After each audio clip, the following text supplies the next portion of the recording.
Real men row at a 10. Anything else is for wussies. This is PG. Got to keep it PG around here. Hey, what's up? This is Ben from WODprep, and in this video, I'm going to help you row better. So we're going to talk about the top 6 CrossFit rowing mistakes. So whether you're a CrossFitter or functional fitness person, or maybe you just go into the gym and you like to use the row machine, or erg, as it's called in the actual rowing profession, we are going to help fix all of your mistakes. In this video, there's 6 mistakes. I bet you at least 2 or 3 of them are mistakes you've never even heard of or didn't know that you are making. So stick around to the end of this video, and I actually have a special free guide that I want to give you. At the end of the video, I'll let you know how to get it, but it's a step-by-step guide that is going to teach you exactly how to row more effectively and more efficiently. But stick around to the end, and I will tell you where to get that. But for now, let's dig into mistake number 1. So I'm going to hop on the row. By the way, for this video, I will say rower instead of erg because in the CrossFit functional fitness community, we kind of say rower. So please don't be too offended if I don't use the proper word erg. All right, mistake number 1 involves the damper setting. So I don't know if you've ever done this. You've gone to the gym, maybe a Globo gym, and you see some big strong guy rowing at a 10 because rowing at a 10 makes you manly and more strong. That is incorrect. That's not what you want to do, especially if we're trying to row for calories or meters or just be effective and efficient. Rowing at a 10 is almost guaranteed not to be the right spot to row for you. Also, I'll sometimes see other athletes, they want it to be easy. They want to make the row easier, so they'll row at a 1 damper setting. That's also incorrect. That is not going to help you accumulate calories or meters more effectively. It just frankly makes the handle a little bit too easy to pull. So, where should you have the damper setting? This is the ultimate question. Some people say it's gotta be a 7. Some people say it's gotta be a 4.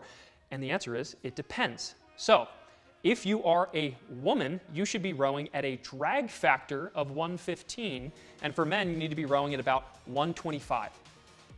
What the heck does drag factor mean? Well, I'm gonna show you. So, I didn't know about this until my coach told me. So we have a great coaching staff here at WODprep. We actually developed a course that specifically teaches you how to row, bike, and run.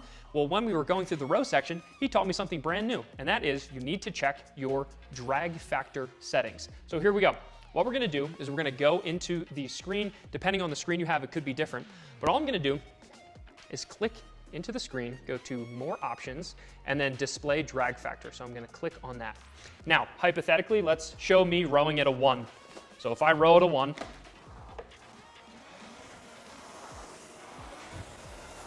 right now it's showing that I'm very low. I'm in the 50s, okay, when it comes to my drag factor. Now, to show you the opposite end of the spectrum, if I crank it all the way up to 10 to be super strong and manly, now watch how that affects it.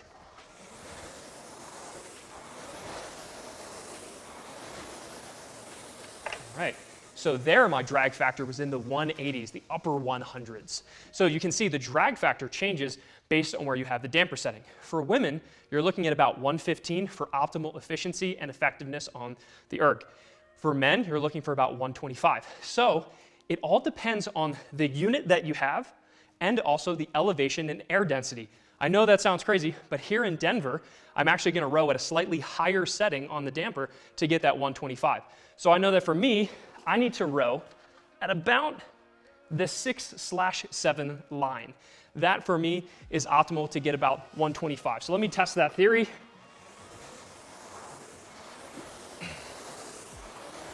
And there you go. I am right in the mid 120s, right about that 125 mark where I need to be.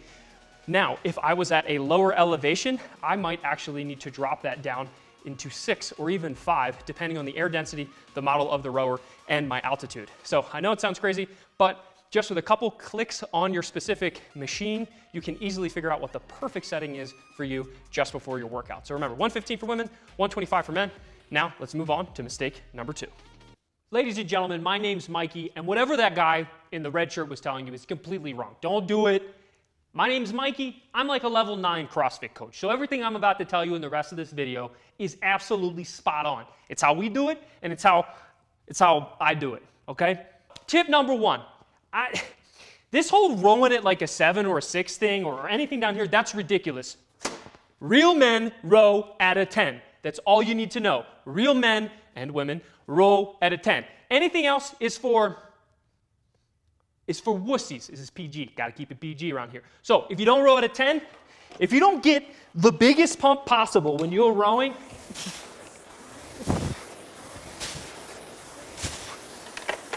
you see that? Do you see that? They're like 2 inches bigger right now. Mistake number 2 when it comes to CrossFit rowing specifically is horrible handles. So horrible handles are when you're grabbing the handle wrong. It could be that you're grabbing the handle way too narrow. I don't see that too often, but sometimes it does happen. If I grab the handle too narrow, what it means is I can't finish the pull all the way because everything is in the way. So all we want to do is not grab the handle all the way on the outside, just kind of right in the middle. Really, all you want your handle grip to be wide enough so that you can easily pull the handle to your sternum on the end of your stroke. Very, very simple. Now, the more common handle problem that we see is the death grip. So when people are rowing, they just grab onto the handle as tight as they humanly can, and you can see their veins will be popping. I don't have any veins today, but their veins will be popping, and they just pull really hard, let it go, and they're ripping on the handle as hard as they can, and they just death grip the whole time. Well, what happens when you have pull-ups or toes to bar or barbell work in conjunction with a row in the middle of a workout? All of a sudden that workout becomes extremely grippy, which we do not want. So don't ever let the row destroy your grip.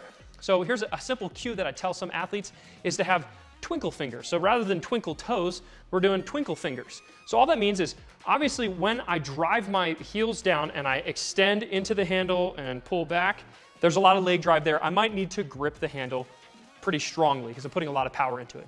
But then as soon as I let my arms go back down, that's when I want you relaxing your grip. So I will literally tell people, especially in longer workouts, to twinkle their fingers. So I'm just literally going like this. Let me show you a couple pulls in practice.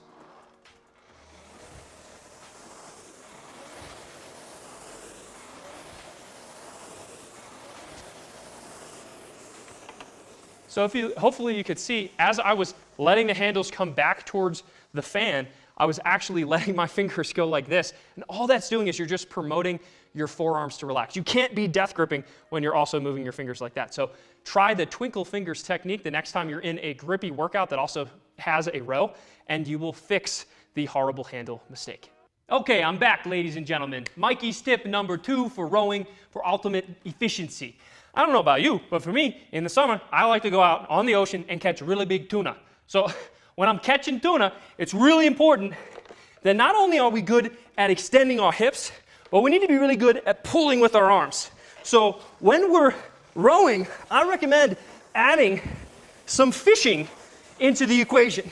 So you can see here, I lean forward, I'm driving with my legs, and then I finish with the most awesome bicep pump you've ever seen. So when you're reeling in those big bluefin in the summer, you can catch those 400, 500 pounders and not even blink an eye. Okay, so big pump, really, really, right here, the peak is what I'm focusing on, and then crank down. Drive, crank down, drive, crank down, drive, crank down, and then you got them at the boat and you gaff them. Mistake number 3 that CrossFitters make when they're rowing is the early arm pull or early arm bend. You'd be shocked to know that this happens all across CrossFit. This happens on kipping pull-ups, it happens with barbell movements like snatches and cleans, and yes, it happens when you're rowing as well. So here's the simple framework is that you need to get power from your legs before you get power from your arms. So let me just show you a really, really simple cue that you can use when you're pulling the handle on a row. All you need to think about is knees, hips, arms, in that exact order. And then when you reverse to go back down, it's arms, hips, knees. So knees, hips, arms, arms, hips, knees. So let me show you what I'm actually pulling. This is a bad version. This is the fault of early arm bending. So I'm extending my knees, and before my knees and hips even get any extension, I start pulling with my arms. So it looks something like this. All I'm doing here is doing nothing but pulling with my arms. My legs are hardly doing any work. I don't know about you, but my legs are stronger than my arms. So I want to get as much power as I can. So here's what a good version looks like. I extend my knees, hips, arms, arms, hips, knees. Knees, hips, arms, hips, knees. So full speed, it looks like this. And again, a bad version looks something like this.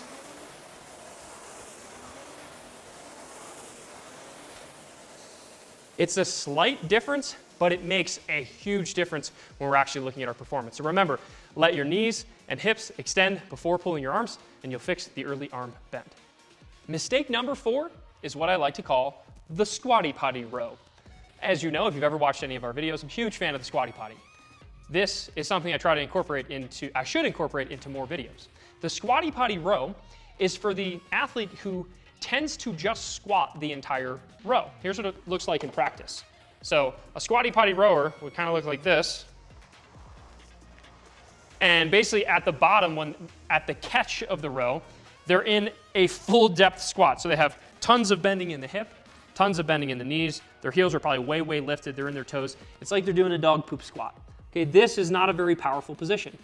Most people, the dead bottom of their back squat is not going to be as strong as the bottom of their deadlift position. So here's what we should look like in the catch.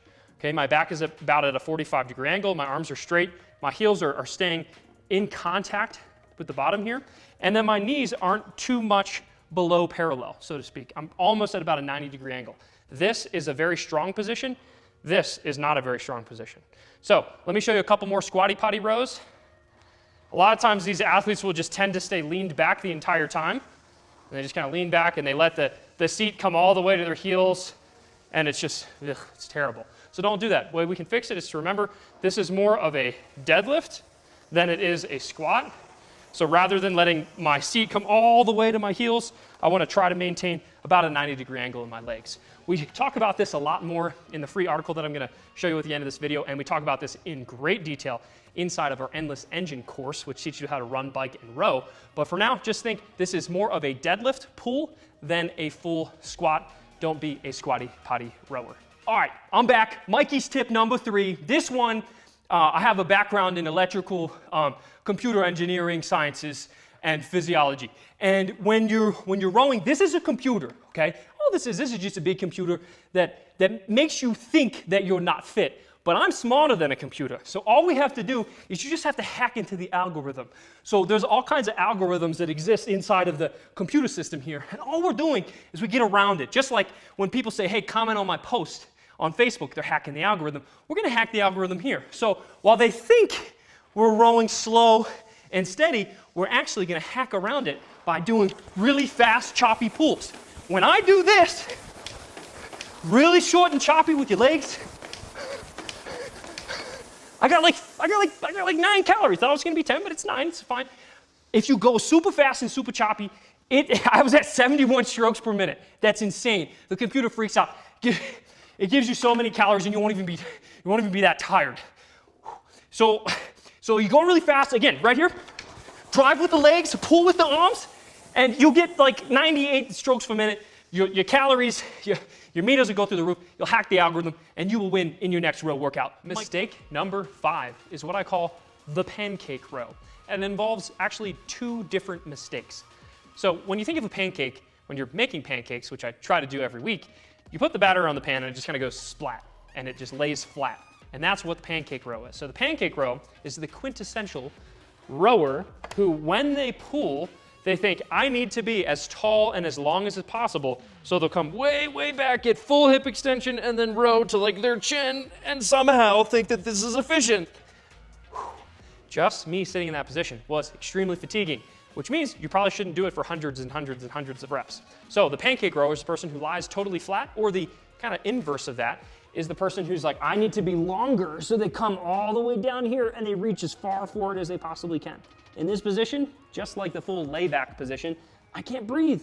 And if I can't breathe and I don't have any power, that's not a good position to be in. So remember, in the catch position, and we go over more of this in the article and especially in our course, in the catch position, we want to have a powerful position, not way lean forward. We want to have our back a little bit more strong and upright, make sure our shoulders are engaged. And then back here, I don't want to lay all the way down and pull like this. That's silly. I want to just end in a strong position. So normally it's, I'm slightly leaned back, my shoulders are slightly behind my hips, and then it allows me to pull with power into my sternum. So again, we get into a lot more detail in the article and in our full-blown course, but the bottom line is don't be a pancake. Don't lean all the way back, don't lean all the way forward. Somewhere in the middle, there's a happy medium where you will row the most efficiently.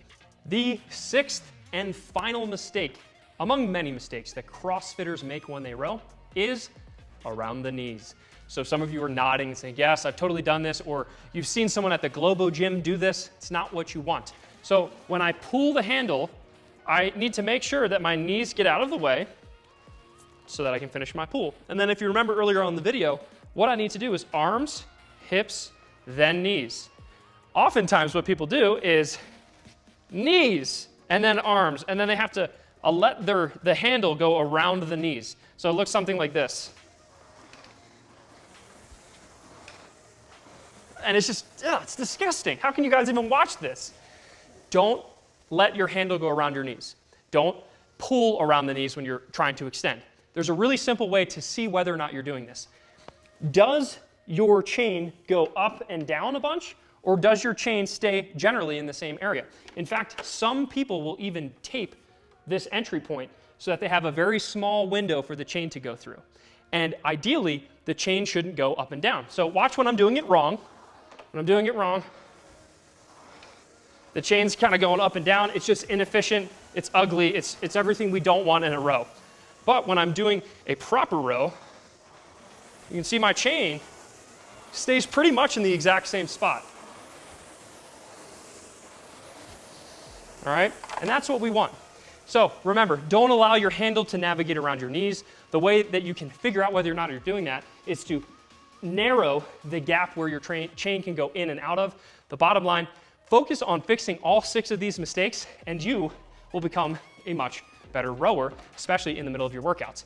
If you want to maximize your rowing efficiency and learn how to row with perfect form step by step, click the link in the top comment below or in the description, or just go to wodprep.com/row, and there you will find a free training guide where I will teach you, and Coach CJ, the guy who taught me how to row, will teach you how to row perfectly and effectively and efficiently.